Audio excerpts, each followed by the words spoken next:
Has a doctor ever misdiagnosed you? If so, how did it affect you? In my high school, my history teacher was misdiagnosed with cancer. I saw her go from depression to acceptance to anger in a span of 6 months. After she found out, I remember her asking the class if any of our parents were lawyers. I felt really bad for her. She was already thinking how to say goodbye to her 7-year-old. Not quite the same, but similar happened to me, only for a short time. I was at the ER coughing with pain, etc. I had x-rays done and my husband and I were waiting for the results. A doctor came in and told us he had bad news and that I had cancer.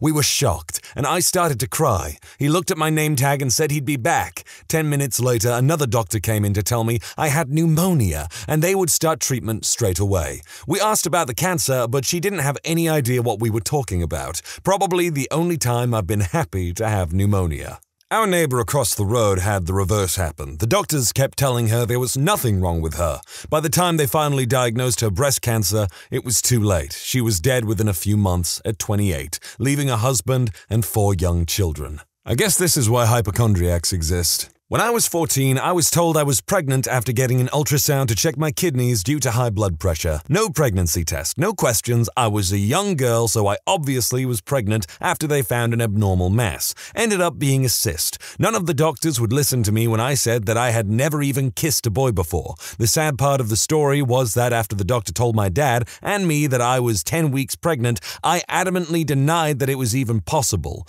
My dad actually stood up for me and took my side. The doctors then called my mom and accused my father of sexually assaulting me. Eventually, I was sent to a women's hospital and 2 hours later confirmed that I was not the Virgin Mary. Physically, it didn't affect me, but I've been very wary of going to doctors since. Sounds to me like that doctor thought he was frickin' House or something. But in all fairness, to some degree, I can kind of understand the wariness of some of these things. I ditched my GP after she accused me, an overweight and wearing an empire dress, of being pregnant and making me lay down on the exam table so she could feel my stomach. I didn't even get the dignity of peeing on a stick. She decided the best way to decide whether I was pregnant or not was to knead my stomach and declare it nice and soft. Grossish alert. My grandmother went to the doctor for blood in her stool and told her it was hemorrhoids. She asked him to perform some tests because she didn't believe it was just hemorrhoids. He refused and told her to come back if the H medication didn't work. It didn't, and it turns out she had colon cancer. It was so far along by this point that she passed 6 months after her diagnosis. Maybe some people would disagree, but I think if I told the doctor to give me tests because it would put my mind at ease or something, or it might make you discover something that might be even more wrong with me than we first imagined, then by God, I'm going to make them do it. Age 1. You have nerve damage from spina bifida that affects your bladder. Here, take this medicine and learn how to pee through a straw. Age 12. Oh, the medicine isn't working. Are you sure you're using it correctly?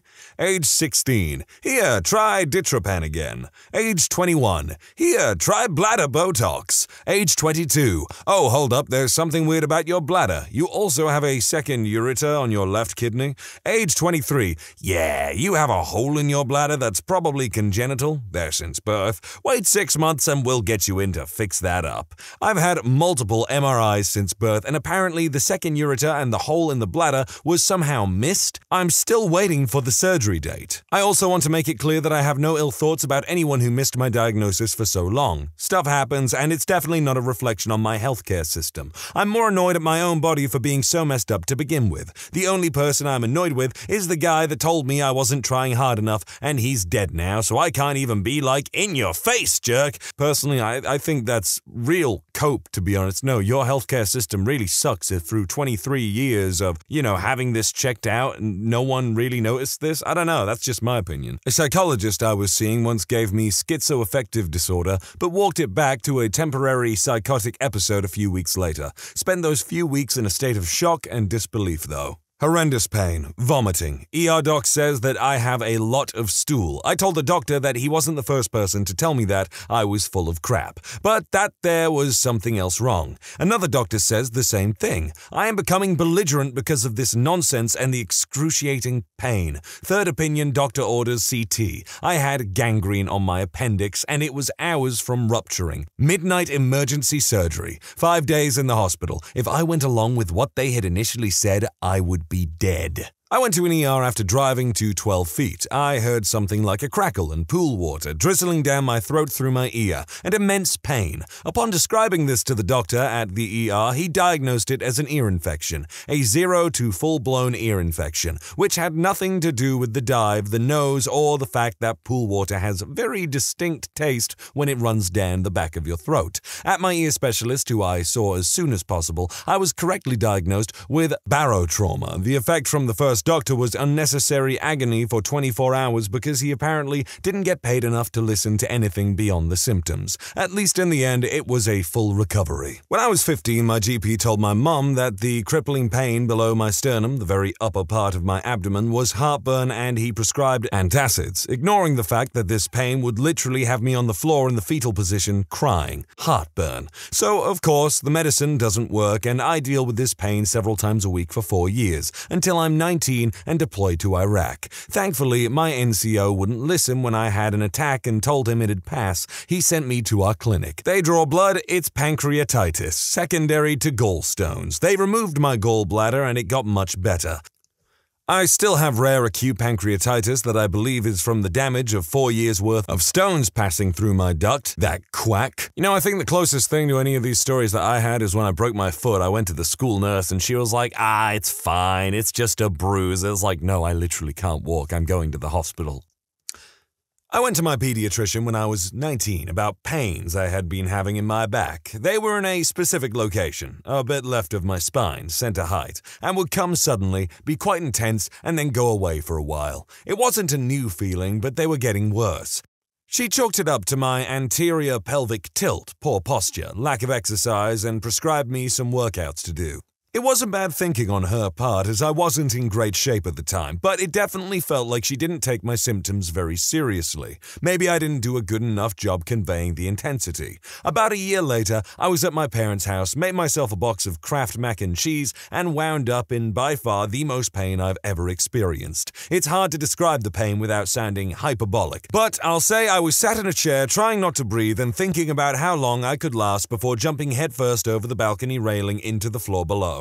I can say with confidence I will never feel more physical pain, which is a strange thought. Fire department came to the house but were afraid to move me, thinking I had pinched a nerve. After a couple of hours in the chair, the pain somewhat suddenly vanished, and I had my dad drive me to the ER. Got to the ER, had an ultrasound, which was awesome, and the docs found that my gallbladder was stuffed with gallstones. Not just a couple, but dozens, and 2 of them were about the size of quarters, which is also about the width of a gallbladder. These 2 stones alone were actually filling my gallbladder side to side. My gallbladder was also completely infected and had been for some time. Lots of WTF faces on the doctors that day. Turns out the stones had been building for years. They estimated that it started in middle school and I had just gotten used to the random pain somehow. Pretty weird looking back on it. Anyway, they ripped that crap right out of me and life's been a lot better since. I was just not diagnosed. Horrendously painful periods from the age of 9. I could barely get out of bed or go to school. They were heavy as well. My doctor, an older man, told me and my mother to suck it up, that it was all part of being a woman. I was depressed and lived like this for 9 years, barely getting out of bed for a week, at least a month, and missing heaps of school. Then I got pregnant at 17, which I now know is a miracle. Had my first ultrasound and my ovaries were covered in endometrial cysts. I tried to give birth naturally, but all the endometriosis and scarring made it impossible, so I had a C-section. After my C-section, the endometriosis held on to my C-section incision, causing severe pain and unfortunately 2 more operations before that was cleared. I lived in severe pain for so long because my doctor thought periods should be painful. They shouldn't. If I had been diagnosed earlier, my body could have been prepared for pregnancy, though D's and C's and other procedures which could have made my pregnancy, birth, and recovery much easier.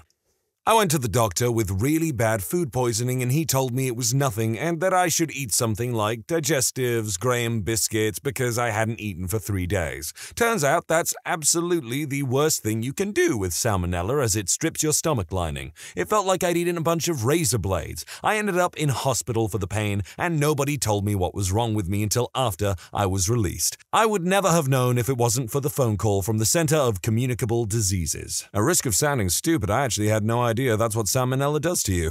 I was misdiagnosed as having pneumonia. Pneumonia would have been preferable. I left work early one day because there was an extremely sharp pain in my back, just under my shoulder blade as well as just underneath my ribcage on the same day. I was also having difficulty breathing. I miraculously managed to drive to the ER. In hindsight, I'm aware it was a dumb idea and got checked in. They gave me some non-narcotic painkillers, did some x-rays and ran a few other tests. The doctor came in after a while and said I had pneumonia, gave me a prescription for a Z-Pack or whatever it's called and discharged me. I had just driven out of the hospital and got a call from a number I didn't recognize. I answered and they said they were from the hospital. They requested for me to come back as quickly as I could. Don't bother checking in, just go straight back to the room I just left. I went back into the room and the doctor told me that they had looked at my x-rays again. Turns out my lung had collapsed. They rushed a specialist in immediately, like 10 minutes maybe, and were getting me prepped for surgery. Everything went pretty smoothly and everyone was extraordinarily nice to me. I'm positive everyone was so nice because there were definitely grounds for a lawsuit. I wasn't looking to get rich off anyone though, I just wanted to breathe again. I had extremely good insurance with the company I was with at the time. I paid $100 for the emergency room fee and the rest of the $1,700 bill was covered, so that was nice. While I was in there, a shirt popped up on the woot.com and I bought it immediately. It read Lifetime Achievement Award for Breathing, Respiring Since Birth. I was in the hospital for almost not getting that very achievement. It was fate. I still have the shirt somewhere, but I got fat and it doesn't fit now. I've been told that quite a few people visited me while I was in the hospital. I don't remember most of them. I was on a bunch of diluted while I was awake. I do remember a buddy asking me how I peed with all the wires and the monitors attached to me and responding simply with my penis. He looked at my mom and said, "He'll be fine. He's too much of a butthole to die." Overall, I would rate having a collapsed lung as a terribly awful experience. You never really think about how much you breathe until you can't. It sucks. A lot. I'm certain I can imagine. Not me, but my mom. A few months ago, she was having this horrible pain in her lower abdomen, sides, and back. We put her symptoms into a symptom checker app, and one of the diagnoses that came up was an ectopic pregnancy. For those who don't know what that is, it's when the embryo begins forming in the fallopian tubes. When this is the case, it's pretty much a guarantee the baby won't make it, and it puts the mother's life at serious risk too. Anyway, silly little symptom app. Who cares? A few days later, she went to the doctor and got her blood tests done. The doctor came back with the results and told her she was pregnant. My mom knew it wasn't possible to have been recently, so she starts freaking out that the ectopic pregnancy is the case. And that's exactly what the doctor thought too. Meanwhile, every nurse and doctor in the building was rushing around, freaking out, trying to get her to the specialist. But they were too busy. So they started calling ambulances to rush her to the hospital. Amid all the chaos, the doctor approaches my crying mother and apologizes, saying he was looking at the wrong blood results. Blood results of hers almost exactly 3 years prior. She currently has a 2.5-year-old. Not exactly a misdiagnosis, but rather an unlucky train wreck of events. Anyways, when I was 14, I had appendicitis. Got home from school one Friday and thought I had a bad stomach ache. Got worse and worse, and finally on Sunday night, it burst. And yet, even then, my parents and I were just starting to think it might be my appendix. It was late that Sunday, so we decided to wait till morning. Side note, when I went into the ER, I was so sick I was hunched over and actually slightly pooped my pants. Went into the ER and got diagnosed, but had to wait another 7 hours to be absolutely sure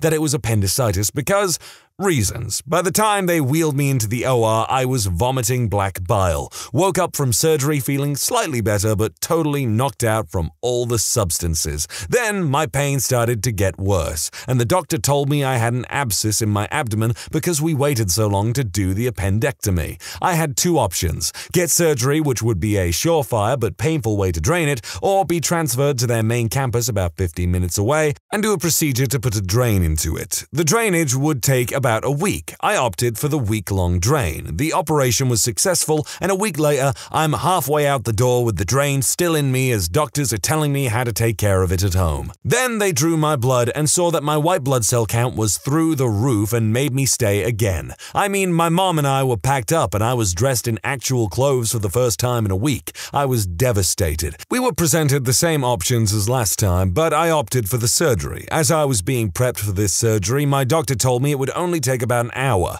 ended up being 6 hours. The abscess had been in my abdomen for so long that it had inflamed my intestines so badly they shredded my large intestines to near shreds. This was a laparoscopic surgery. My parents were told their son was still on the operating table after a 3-hour delay and given two choices: remove the damaged part of my intestines and run the risk of never being able to eat some foods ever again, or getting an ileostomy bag. They chose the latter. I woke up in the middle of the night in the ICU, completely zonked out and hearing my dad snore behind me. When I came to, I noticed the giant bulging red thing on my stomach with a bag over it, and it was moving. To say I was confused would be a wicked understatement. When the doctor came in the morning, they explained to me what that thing was. As they did, I wondered when I was going to get it off. I asked, "How long will this be on me? Like 3 weeks?" Bewildered, my doctor said, "That's going to be on you for at least 3 to 6 months. Floored, flabbergasted, at a complete loss for words. No words can describe the confusion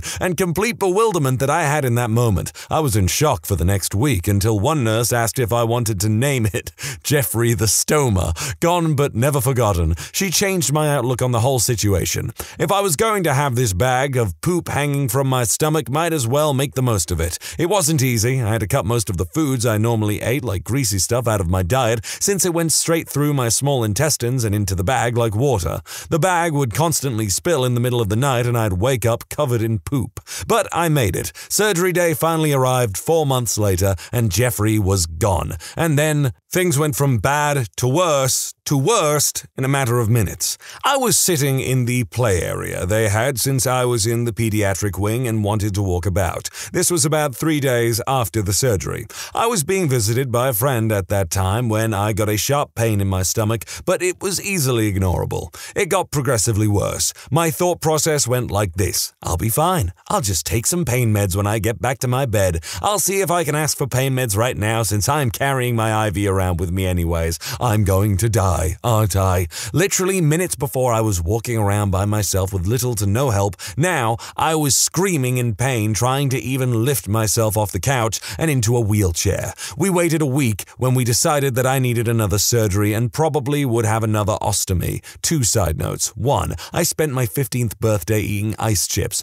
2. Because I was so dejected that I was getting another ostomy right before my surgery, my mum went and got me a small amount of what I had been craving all week: apple juice. I hadn't been able to eat or drink for the whole week, so that juice was still the greatest thing I've ever tasted in my life. I told the doctor right before, and he silently put a finger up to his lips and smiled. Awesome dude. After the surgery, they found an entire liter of feces that was spilling out due to the intestine reconnection failure. I had also been incredibly bloated and looked pregnant, says my mom. The failed surgery left me in the ICU for a week, barely managing to even stay alive, let alone awake for more than 15 minutes at a time. I just laid in my bed for an entire week, sweating, probably gallons of sweat every day, and watching Food Network and requesting that my mom make that when I go out. I recovered from the ICU, then got out a week later with another ostomy bag. Didn't even bother naming this one because at this point I just wanted to be done with the medical problems forever. 6 months later, in the middle of my freshman year of high school, I got it removed once and for all, and thus ends my story. What a champ you are. I could not imagine being in the hospital for that long. I think I broke my foot in high school and I was there for maybe a week or so and I was utterly miserable. So, 6 months. I was told by the receptionist at A&E that I should go home because it's probably a migraine. It was bacterial meningitis. I am overweight. I don't sleep enough. I am exhausted all the time. I bruise easily. It feels like I have the full body arthritis on a bad day. For years, my doctor has said, "You're fat. Lose weight." For years, I have refined my diet, upped my activity level. I got a little less fat, still didn't sleep, body hurt more. Brain tumor. It was a tumor.